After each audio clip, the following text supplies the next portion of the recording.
नमस्कार। 10 प्रश्नों के इस श्रृंखला में मैं चंदन सर आप सभी का चंदन कॉम्पिटिटिव मैथ के ऑफिशियल यूट्यूब चैनल पर स्वागत करता हूं। आशा है कि ये प्रश्न आपको फायदेमंद होगा। पहला सवाल है, 3 टैंकर में क्रमशः 403 लीटर, 434 लीटर और 465 लीटर डीजल है। ऐसे पात्र की अधिकतम क्षमता क्या होगी जिससे तीनों पात्र के डीजल को नापा जा सके। आप जरा सोचिए, अधिकतम क्षमता जब निकालना होता है तो हमेशा वो मासा होता है, हाईएस्ट कॉमन फैक्टर HCF। तो हम वही करेंगे, 403, 434, 465 इसका मासा निकालना है। देखिए, मासा 2 तरीके से निकाला जाता है, चाहे तो भाग विधि से मासा निकाल सकते हैं, नहीं तो गुणनखंड विधि से मासा निकाल सकते हैं। मान लीजिए कि मैं गुणनखंड से कर रहा हूं, तो आप सोचिए इसका गुणनखंड क्या होगा। इसका गुणनखंड होगा 13 गुना 31।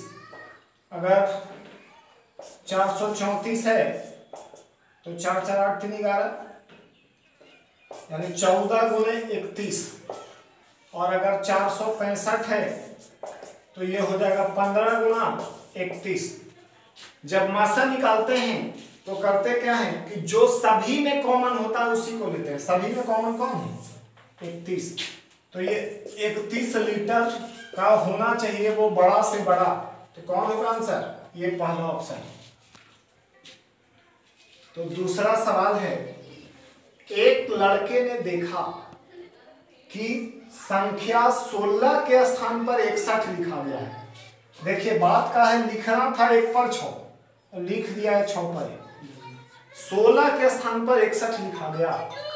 तब जो है 20 संख्याओं का औसत 35 है। तब मतलब अभी का औसत है 35।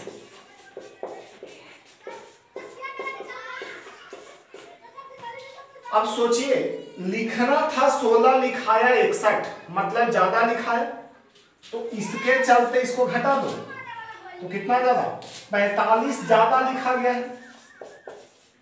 ठीक है, ये 45 जो है ज्यादा लिखा गया है। तो जब 45 ज्यादा लिखाया है तो इसके चलते औसत भी कुछ ज्यादा हुआ होगा। तो औसत पता करते हैं। 45 ज्यादा हुआ है, औसत बराबर होता है योग बटा संख्या। तो 45 ज्यादा, संख्या क्या गो? 20। तो कितना हो जाएगा? 45। तो 20 दूना 40, 20 दूना 40, 500, यानी 2.25 ज्यादा हो गया। इसलिए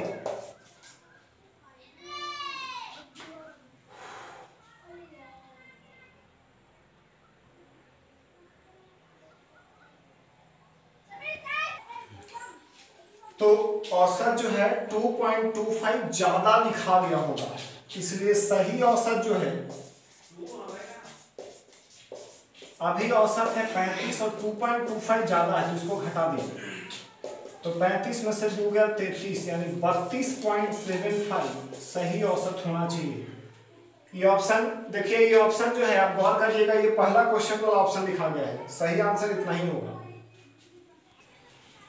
अगला सवाल है, रेखा ने 5% प्रति वर्ष के चक्रवृद्धि ब्याज कंपाउंड इंटरेस्ट 12,000 रुपये की राशि निवेश किया, लगाया है। कितना साल के बाद वो 13,230 हो जाएगा? तो देखिए, एकदम सामान्य सा सवाल है, आप पढ़े होंगे। A बराबर P इंटू 1 प्लस R बटा 100 पावर T, और सारा वैल्यू दिया हुआ है, सिर्फ T निकालना है। A कितना कह रहा है? 13,230। P कितना है? 12,000। 1 प्लस R कितना है? 5 बटा 100 पावर T। 1 0 से 1 0। अगर हम काट दें तो 3 से कटेगा 400 बार में, और 3 से कटेगा 441 बार में। अब इसको इधर लेके आइए, 441 बटा 400। 5 एकम 5, 5 से 20, 20 एकम 20 और 1, 21 बटा 20 के पावर T हो जाए। 21 बटा 20 का स्क्वायर बराबर 21 बटा 20 के पावर T। अब ये से ये कट जाएगा, तो T बराबर कितना साल? 2 साल।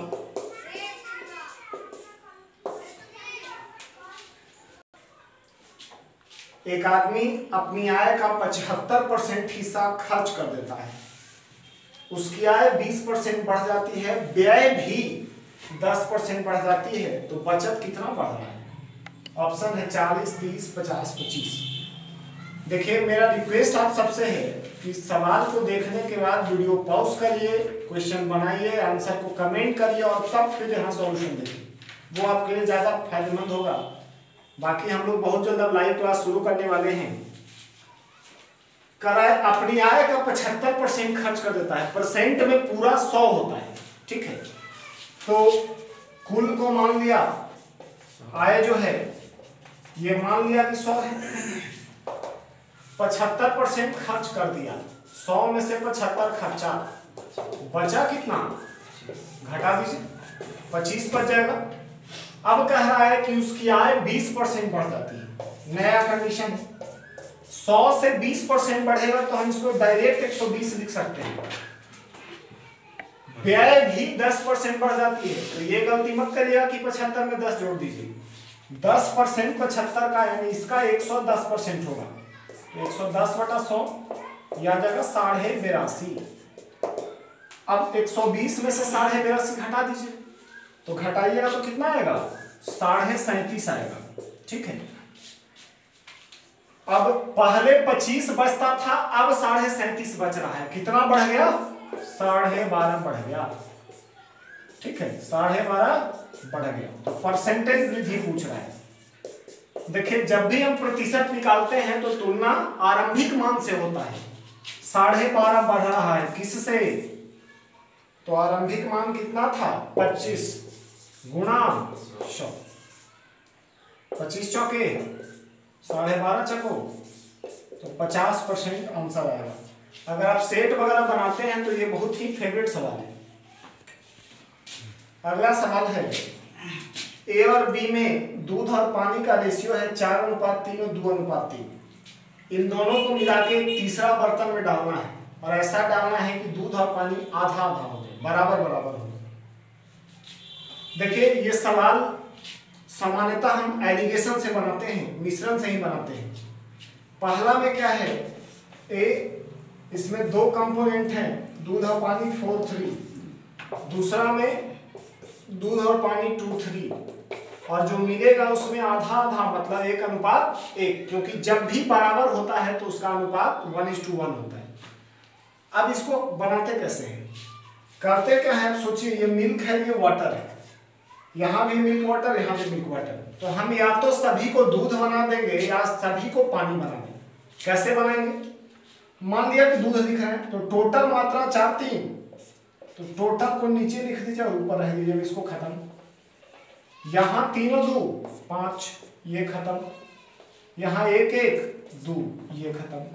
अब इधर का अंतर इधर और इधर का अंतर इधर, घटाइए तो 1/2 माइनस 4/7,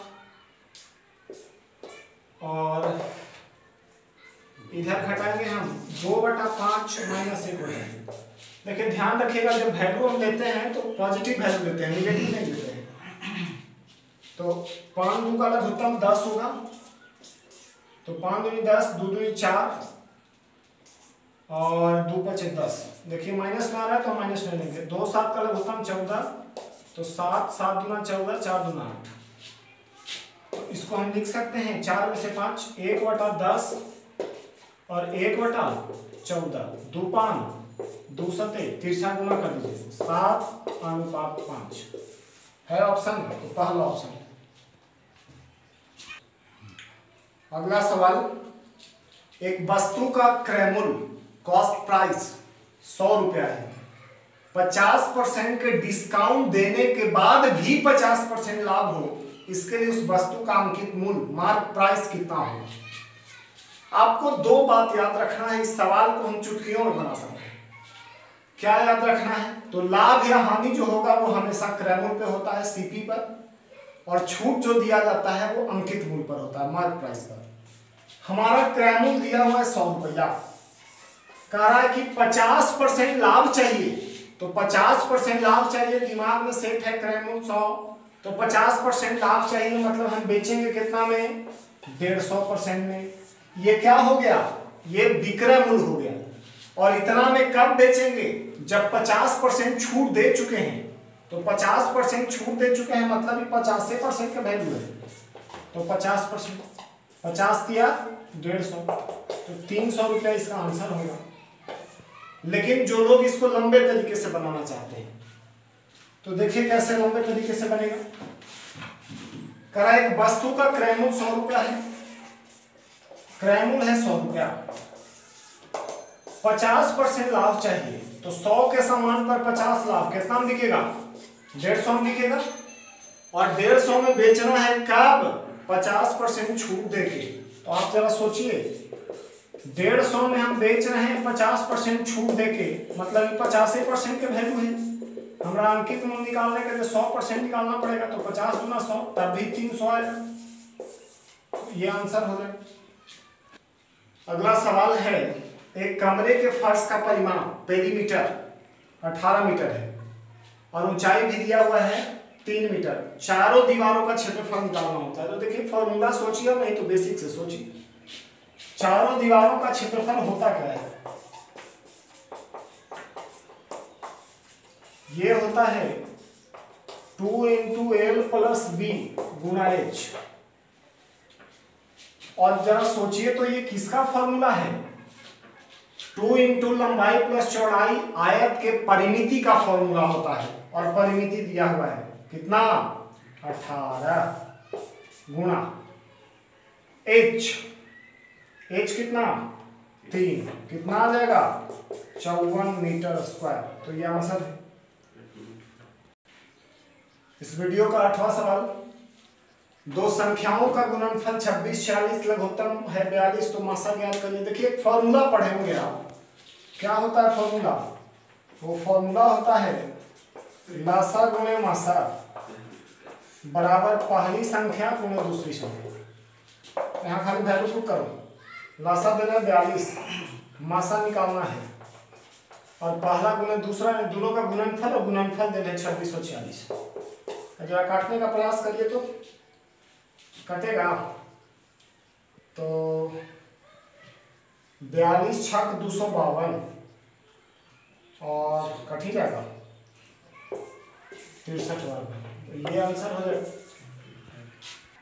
अगला सवाल है, x² - 8x + 12 का गुणनखंड क्या होगा। देखिए आप में से ज्यादातर लोगों को ये आता होगा, तो मैं चाहूंगा कि आप वीडियो पॉज करिए और इसका आंसर कमेंट करिए। जिनको नहीं आता है वो जरा सीख लीजिए।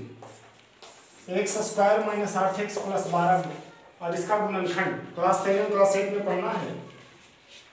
देखिए गुणनखंड करते हैं तो बीच वाला टर्म को ऐसा तोड़ते हैं कि जोड़ घटा के इतना आना चाहिए और गुना करके इस दोनों के गुणनफल के बराबर आना चाहिए।